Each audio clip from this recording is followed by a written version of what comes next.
Hello friends, जय हिंद। This is Shweta. Welcome to my YouTube channel Gyankunj with Shweta में आपका स्वागत है। कैसे हो आप लोग? आशा करते हो कि आप लोग बहुत अच्छे होंगे, स्वस्थ होंगे। और अगर आप लोगों ने मेरा चैनल सब्सक्राइब नहीं किया होगा तो please like and subscribe my channel. तो फ्रेंड्स, आज के वीडियो में हम लोग खान सर का जो पॉकेट जीके का जो बुक है वो हम लोग रीड कर रहे हैं। और जो लोग भी पिछला वीडियो नहीं देखा होगा तो प्लीज़ मेरे प्लेलिस्ट जाके चेक करिएगा। मेरा आप लोग को ज़रूर मिल जाएगा। तो हम लोग जो प्राचीन इतिहास है वो ख़त्म कर चुके हैं। आज से हम लोग इस वीडियो से स्टार्ट करेंगे मध्यकालीन भारत। ठीक है, इस वीडियो से स्टार्ट करेंगे। तो आज इसमें हम लोग आज पढ़ेंगे इस्लाम का उदय। तो जो लोग भी चैनल पे नए हैं तो प्लीज़ चैनल को सब्सक्राइब करिएगा और अपने फ्रेंड सर्कल में ज़रूर सेंड करिएगा। तो चलिए स्टार्ट करते हैं आज का वीडियो, ज़्यादा टाइम नहीं लेते हुए। कि इस्लाम का उदय जो है और अरब आक्रमण जैसे कब हुआ, देखिए 22 अप्रैल 570 से लेकर के 8 जून 632 ईस्वी तक ये चला, 62 वर्ष तक। ठीक है, तो ये पहले कौन आए, क्या हुआ, सब कुछ इसके बारे में जानकारी हम लोग लेंगे। तो आज हम लोग 2 टॉपिक पढ़ेंगे। इसमें टॉपिक वाइज है, कोई बड़ा छोटा टॉपिक है तो उस हिसाब से हम ज़्यादा बड़ा भी वीडियो नहीं कर रहे हैं। इसी हिसाब से मैं आप लोगों को पढ़ाती हूँ। ठीक है, तो आज हम लोग इस्लाम का उदय मतलब ये पढ़ेंगे और दूसरा एक तुर्की आक्रमण। 2 टॉपिक हम लोग इस वीडियो में क्लियर करेंगे जो कि छोटे छोटे टॉपिक हैं। तो लास्ट तक ज़रूर बने रहिएगा वीडियो में।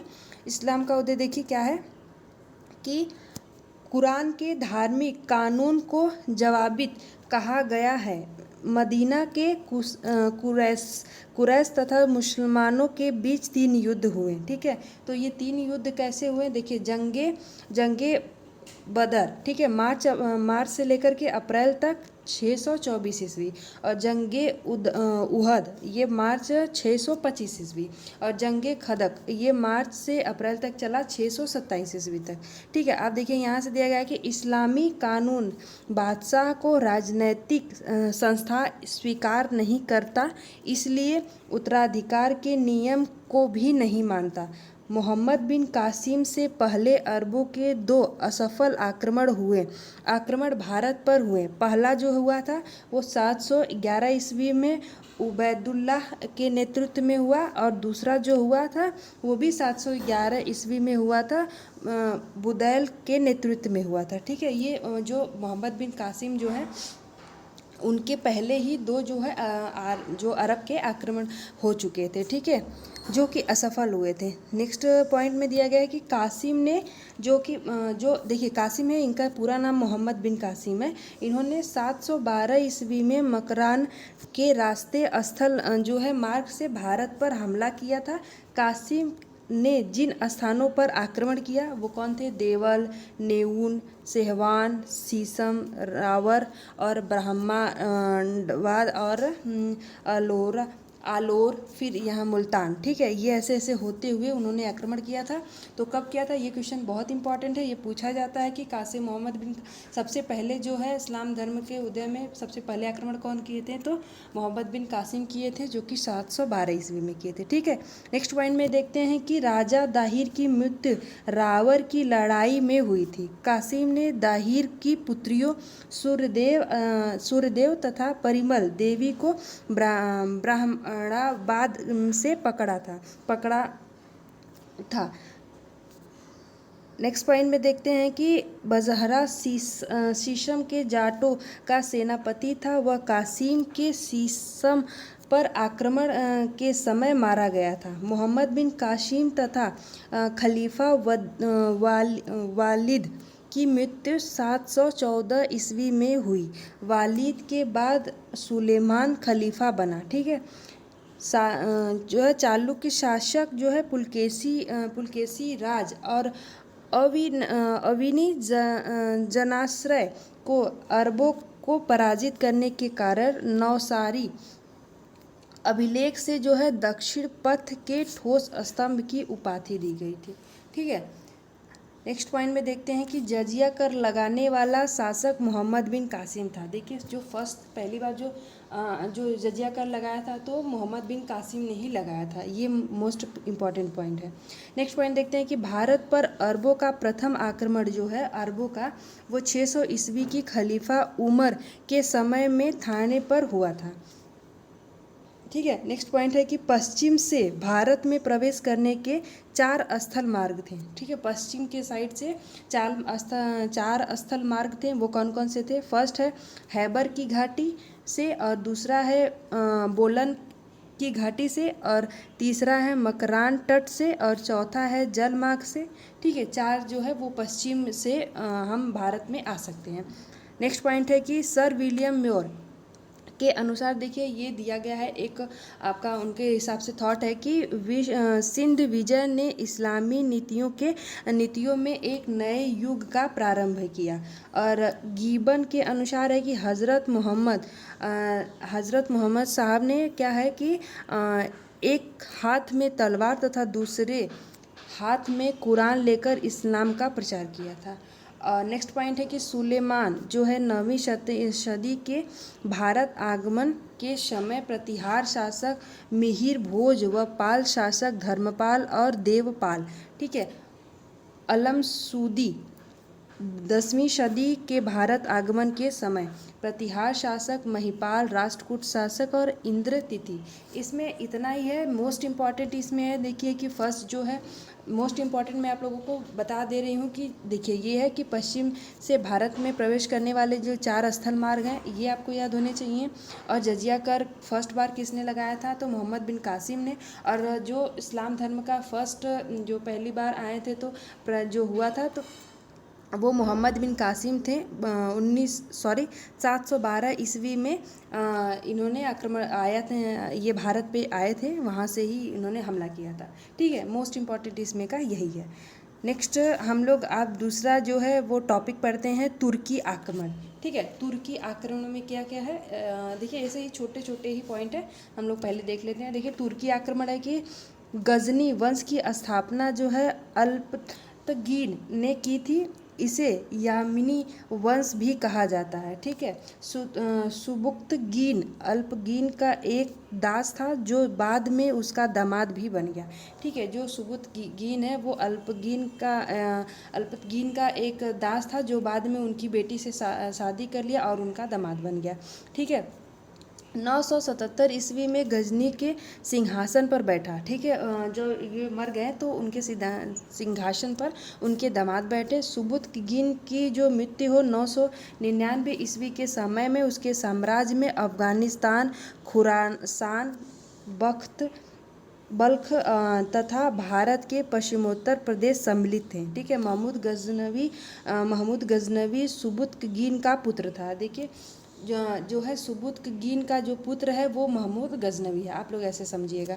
वह सुल्तान की पदवी धारण करने वाला प्रथम शासक था महमूद गजनवी। इससे क्वेश्चन में एग्ज़ाम में बहुत सारे क्वेश्चन आते हैं, तो आप लोग इसको अच्छे से पढ़िएगा। ठीक है, बगदाद के खलीफा अल कादिर बिल्लाह ने उसे एक मिनट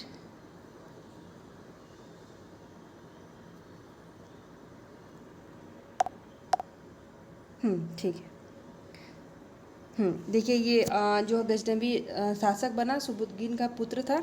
देखिए बगदाद के खलीफा अल कादिर बिल्लाह ने उसे यमीनुद दौला तथा अमीन उल मिल्लत की उपाधि दी। देखिए महमूद गजनवी के आक्रमण के समय भारत की जो स्थिति है उसके बारे में यहाँ पे दिया गया है। सिंध, अरब और हिंदू कुश, जयपाल और हिंदू शाही वंश, इसके बारे में दिया गया है। अब हम लोग देखते हैं यहाँ पे। ठीक है, ये दिया गया है कि के समय हिंदू शाही राज्य की जो है राजधानी जो है उद्भांडपुर थी। महमूद ने संस्कृत लिखे सिक्के चांदी जारी किए।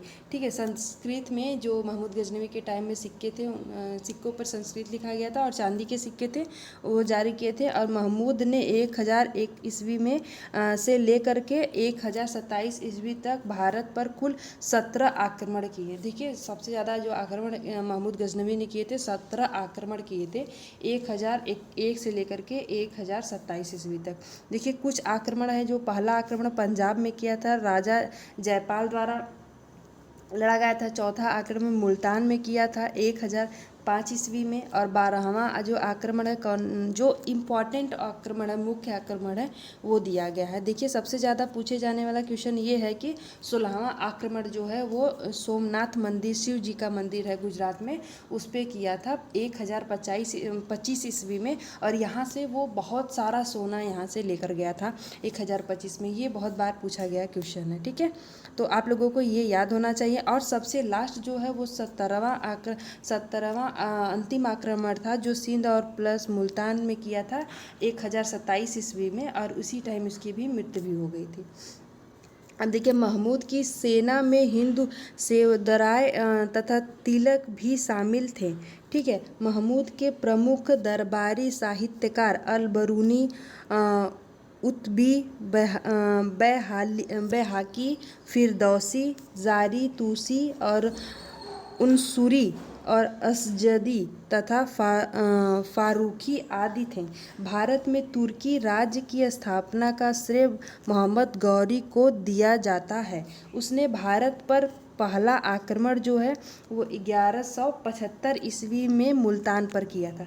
ये क्वेश्चन इंपॉर्टेंट है, ये पूछा जा सकता है कि, और पूछा गया भी है कि जो महमूद गजनवी ने फर्स्ट टाइम मोहम्मद गौरी ने कब आक्रमण किया था, तो पहला आक्रमण 1175 ईस्वी में मुल्तान पर किया था। गौरी का दूसरा आक्रमण जो है 1178 ईस्वी में गुजरात पर हुआ। इस बार उसे भीमसेन की सेना से हार का मुंह देखना पड़ा। इस समय गुजरात पर चालुक्य राजा मूलराज द्वितीय का शासन था। गौरी की हत्या 13 मार्च 1206 ईस्वी को जो है खोखरों ने सिंधु के किनारे दमयक नामक स्थान पर की थी, ठीक है। मोहम्मद गौरी की मृत्यु होगी। गौरी ने भारत पर आक्रमण करने के लिए गोमल दर्रे से होकर सिंध पहुंचने वाले मार्ग को अपनाया था। गौरी की सेना के प्रमुख सेनापति जो है खारबक, खरमेल और इलाह मुकलबा और यालदौज, कुबाचा तथा ऐबक थी, ठीक है। इन लोगों का नाम बहुत थोड़ा टेढ़ा है और मुस्लिम नाम है, तो लेने में थोड़ा वो हो रहा है। देखिए ईरान के द्वितीय युद्ध में राजपूत सेना की कमान गोविंद राय, खांडे राय तथा बदम शाह रावल के हाथों में थी, ठीक है। 1194 ईस्वी में चंदावर का युद्ध गौरी और कन्नौज के शासक जो है जयचंद गढ़वाल के बीच हुआ। जयचंद हार गए, ठीक है। उस टाइम में ये इंपॉर्टेंट पॉइंट है, ये क्वेश्चन पूछा गया है कि चंदावर का युद्ध कब हुआ था, और ये क्वेश्चन बनता है कि किसके किसके बीच हुआ था, तो मोहम्मद गौरी और कन्नौज के शासक जयचंद के बीच हुआ था, ठीक है, जिसमें जयचंदों की हार हुई थी।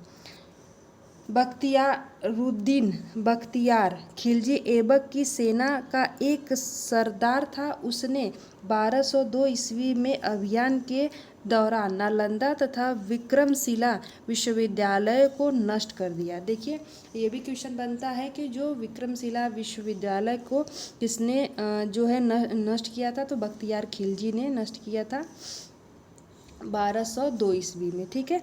मोहम्मद गौरी के सोने के सिक्कों पर लक्ष्मी तथा नंदी के चित्र थे। क्वेश्चन पूछा गया है कि कौन से ऐसे शासक थे जिनके जो सिक्कों पर लक्ष्मी जी का मूर्ति और प्रतिमा बनाई गई थी और नंदी के चित्र थे, तो मोहम्मद गौरी के टाइम के थे। उसके उल्टी तरफ देवनागरी लिपि में मोहम्मद बिन शाम अंकित था। गौरी ने 56 ग्रेन वजनी एक अन्य सिक्का देहलीवाद चलाया था, जो 64 ग्रेन से 66 या तो फिर 0.5 ग्रेन वजन के सोने के सिक्के चलाए, जिस पर लक्ष्मी की आकृति थी।